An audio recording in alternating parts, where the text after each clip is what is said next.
Honorable député Aïssata Tall, mën nga ñëw jël sa kàddu. Honorable député Mohamed Aïb Salim Dafé, mën nga waajal, dernier orateur.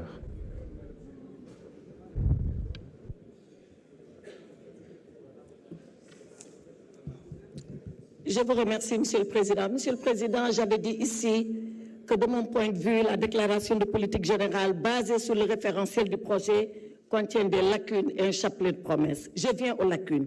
Monsieur le Premier ministre, mon honorable collègue Tafsir Choy a parlé de la réforme des institutions.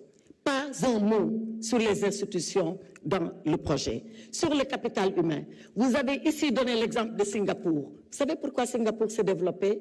Ce n'est pas à cause de l'argent. Singapour n'avait même pas d'eau. C'est la Malaisie qui fournissait l'eau à Singapour. Singapour s'est développé par la discipline. Le Premier ministre Lee, que vous avez cité ici, a discipliné ce peuple. Si vous avez un devoir, une obligation première, c'est la discipline, parce que c'est par la discipline que nous pouvons nous développer. Le franc CFA, la souveraineté monétaire. Mais pourquoi vous n'en avez pas parlé? Il a fallu l'interpellation d'un député de votre camp pour que vous veniez ici expliquer ce que vous voulez faire avec le franc CFA. Pourtant, nous avons vos déclarations. Et la première souveraineté monétaire, elle doit commencer par votre monnaie. Elle doit commencer par l'appropriation de votre monnaie. Qu'en dites-vous? Absolument rien du tout. Les promesses, un chapelet de vœux pieux. Monsieur le Premier ministre, 4 heures de temps, 4 heures, montre en main. 2 heures pour nous présenter votre projet, 2 heures pour répondre à nos quelques questions. Pourtant, il nous a suffi de quelques minutes. J'ai même eu le privilège d'ouvrir le bal des réponses de votre part, alors que je n'ai que 3 minutes pour vous dire je reviendrai au pupitre. Mais j'ai vu que venir devant l'Assemblée nationale, ça vous a dérangé, parce que vous avouez enfin que c'était pour échapper à une motion de censure. Alors, Monsieur le Premier ministre, Sénégal souverain, Sénégal juste, Sénégal prospère. Quand nous lisons le référentiel, quand nous lisons l'agenda national de développement adossé au référentiel, ce n'est qu'un slogan. Ce n'est qu'un slogan, Monsieur le Premier ministre. Et vous savez, les slogans, c'est des paroles et des paroles et des paroles.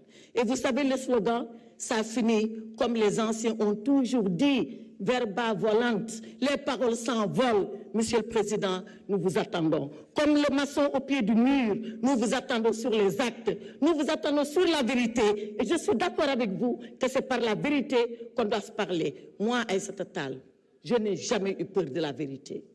Et cette loi d'amnistie, si vous voulez l'abroger, abrogez-la. Abrogez-la. Je n'ai jamais dit que vous ne pouvez pas l'abroger. Mais quand vous l'aurez abrogé, S'il vous plaît. S'il vous plaît. Il me reste encore 2 minutes, vous pouvez parler. Quand vous l'aurez abrogé, faites face aux conséquences. Faites face aux conséquences. Et c'est là où le peuple jugera. Et c'est là où le peuple arbitrera. Ne pensez pas, honorable Amadouba, que moi, j'ai peur de la loi d'amnistie.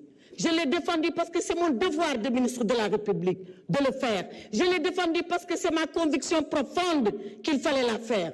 Je ne suis pas comme ceux-là qui sont d'accord dedans et qui ont peur d'assumer leurs responsabilités parce qu'ils font du populisme. Je vous remercie, Monsieur le Président.